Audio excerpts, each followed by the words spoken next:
we talked about, we talked earlier, we talked about when the pastors or spiritual leaders or guiders, they say, go home and pray about it. If you need to fix something, just go and pray about it. If you want to see a change, just go home and pray about it. And this is what we're left with. And so after we've gone home and prayed about it, we're trying to figure out where is the answer. How does this work? I've prayed about it, I talked about it, and I'm waiting for you to show up. And this is the part where your show up came. Mm-hmm. This is your show up. Mm-hmm. After you prayed, then there's a work to do. Faith without work is dead. Mm-hmm. After you've prayed about it, after you've meditated about it, after you've given it over to God, as they say, then you still have to do some work. Mm-hmm. It's really not a such thing as taking all of my problems and giving them to God and sit and wait, as described. Mm-hmm. That's very romantic. It's very romantic, but it's really not realistic. Mm-hmm. What happens is we take our stuff, we give it over to God, and then we go inside and do the internal work with God to make different decisions, different choices, because everything we have experienced is by way of our choices, which is the hardest thing to hear, because one would say, I would never choose that. Mm-hmm. I wouldn't choose to do that. But we actually did. Mm-hmm. Every move, every situation we've been in, we've chosen it. But we have chosen it based on an unhealthy state of mind. Mm-hmm. So that's why we're coming back over here to get to the healthy part and choose different. So this is what you have created. You have created a way to get to your answer and to get to your healing. Mm-hmm. And to manifest something different. So I love when you say, I don't even know what it looks like. That's what it looks like. Mm-hmm. That's what it looks like. So take it. Because it's beautiful. And you, no matter what, you will get out of it what you need to get out of it to be the best you that you can be. It's no other way.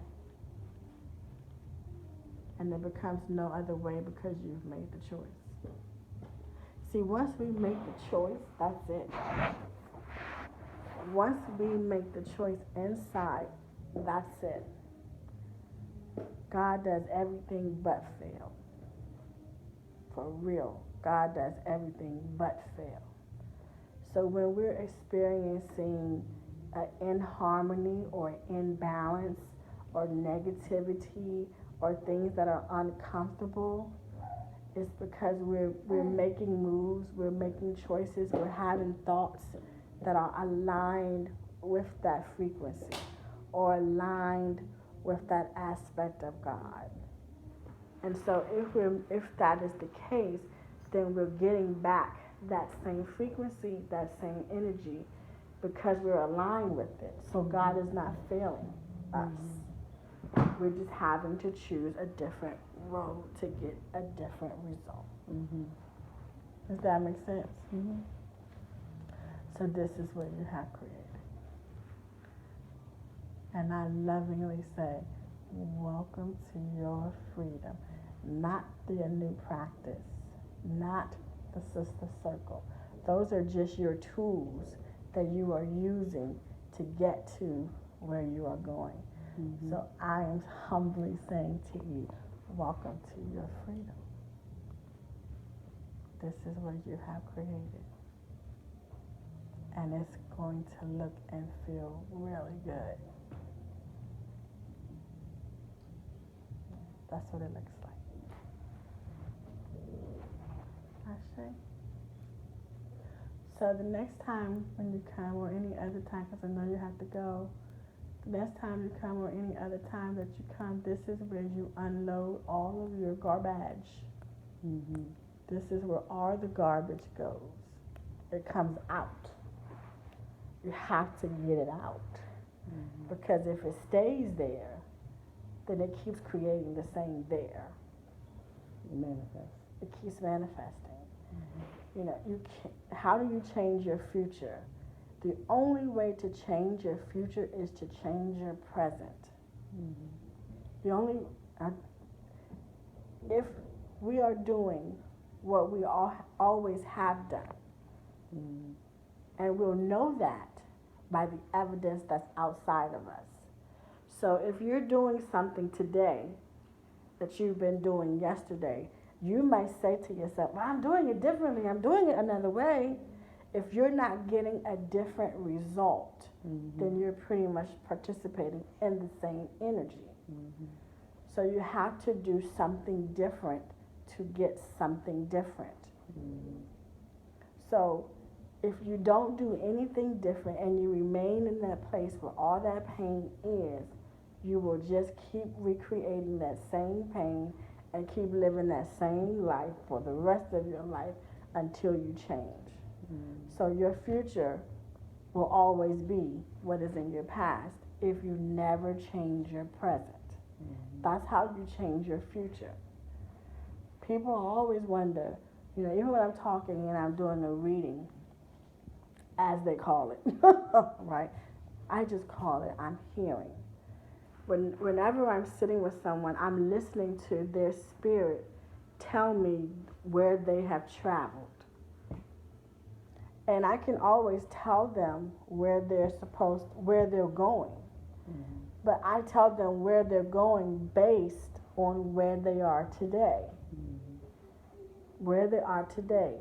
If they change where they are today, then where they are tomorrow is totally different. Because you have the power to change it.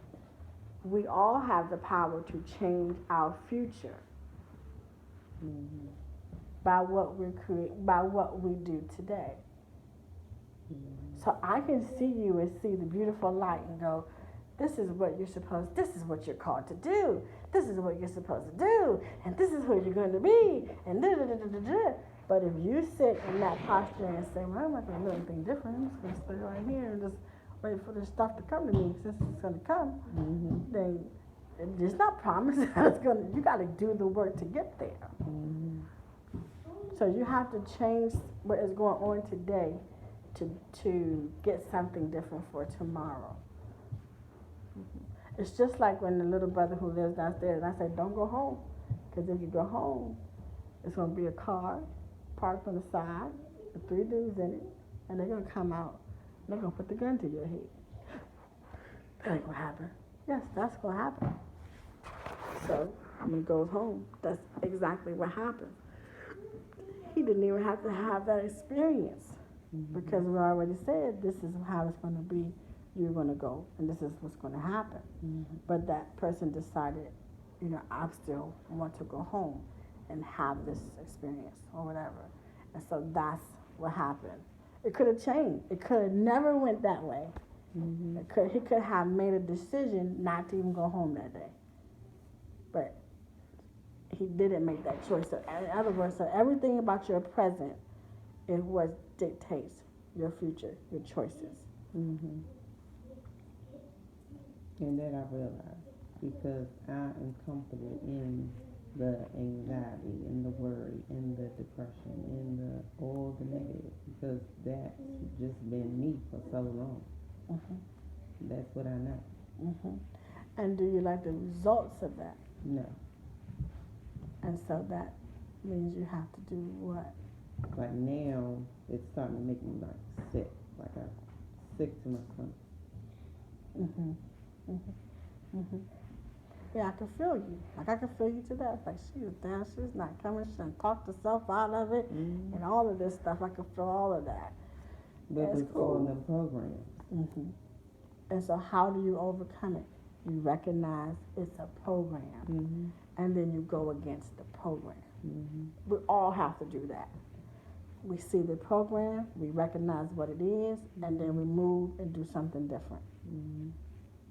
See, if you didn't do something different, if you didn't come today, you would have succumbed to your program. And your program would have won, and tomorrow it just would have repeated itself again. And got worse and worse as they went on. Yes. Yeah, because I was literally like I just kept repeating to myself, I'm too tired, it's too far, I'm not going all the way out there, I'm supposed to be working, I done already told these people this is what I was going to do, I don't have time for this. You had to say that. You had to say that. But in the midst of saying that, I got up and was like, okay. Because your program, called me to tell you, let's go. I'm just your program. Think of it that way, seriously. I am just another one of your programs. I am here to serve you, period. You are here to serve me. I am here to serve you. So when you started feeling that way because you made that call that you wanted something different, your program called your program and said, hey, I need help getting away from this program. So Spirit says, call her and let's go. But it wasn't that I needed help because I shot that program. I was trying to shoot this program down because remember I sent in the text. I was like, I'm not coming. I know. I know. I was like, I'll see y'all next time. I ain't coming. Yes. We're not saying anything different. I'm saying the person in you that said, I want to do something different, is now going to fight against that, what you're saying. It's going to have two things coming. This is what you call, like when the Bible, when they talk about God and Jesus, not God and Jesus, God and the devil. And people always say, well, why doesn't God just always win since he's most powerful? And then you hear people say, because the devil is a worthy opponent. You ever heard that? You ever heard that? You ever heard that? You ever heard that? Because they say the devil can camouflage itself to mislead you into believing the things that you want to happen, whether they be bad for you or not. You know, if it's a man you keep begging for and praying to, he will manifest himself into this man and groom him into whatever it is you picture your man to be. And it'd be like a living hell. Yeah, because the devil is a worthy opponent. The devil is a worthy opponent. This is how, it is described. Why doesn't God always win? Why do you even have to fight the devil if God is so powerful? And then that's when you hear people say, because the devil is a worthy opponent. Right? You hear that. Or you also hear, because it's your choice. Right? So inside, if you have to look at it, because there's so many religions that you can take to describe this, because they're all the same. I'm only speaking from Christianity because that's how I was raised. But I don't care what culture you're in or what religion you practice, it's the same answer. And that is, inside of you is your choice-making machine. And so you have this thing inside of you now that wants something different, wants something more, wants something better, fighting this thing that has always been, who hasn't required elevation, hasn't required movement, and so they're going to fight each other. So that thing that wants something more is the one that called your program here to fight this program here. Is going to be like, I ain't coming. I don't want to go through that. I don't want to do all that. So this program here, I didn't call you. You didn't call me. Spirit said, call her. So just because I knew you were fighting that program, I felt it. So now I'm fighting I'm telling you, fight this program. It's It's internal. So you're going now you're conscious. See, normally people are not conscious that this is what's going on. So they're moving and they're just making decisions and they're just doing. Because they're unconscious about how this stuff really works. Because most people are still sitting in the posture of prayer. Because that is what is taught to us, to constantly pray for the answer. So we miss a lot of how we get to the answer. So here you got the secret. So now you have your internal war. There's a book. Now I don't remember who wrote it. I just read it a couple months ago and I went, that's it. It's called Conversations with the Devil. I think, I'm not going to try to guess who did it, but That's the name of the book. Mm-hmm. And when you read that book, he's actually talking to the devil, and the devil has to tell him all the answers. Mm-hmm. Now, I didn't make it to the end of the book, but I suspect at the end of the book, I don't know, but I suspect that at the end of the book, he will reveal that he was talking to himself. Mm-hmm. Because the only person who can be having that conversation is you. Because you're the only person who can make a choice. Mm-hmm. Why do I say that? Because I don't care what God you serve. God, Buddha, Jehovah, Yahweh. Doesn't matter which one you choose. None of those forces you into anything. There is not one God that comes and says, you have to do this, not to do nothing else, you got to do it. Mm-hmm. They don't do that. You are the one who's making the choice. Mm-hmm. You're even choosing what religious practice you want to participate in. Mm-hmm. Some people are born Christians and they get old enough and then they go to become Buddhists. Mm-hmm. Because it's in here that we make the choice. Mm-hmm. All choices are in here. So if all choices are in here, who is the one with the power? Mm-hmm.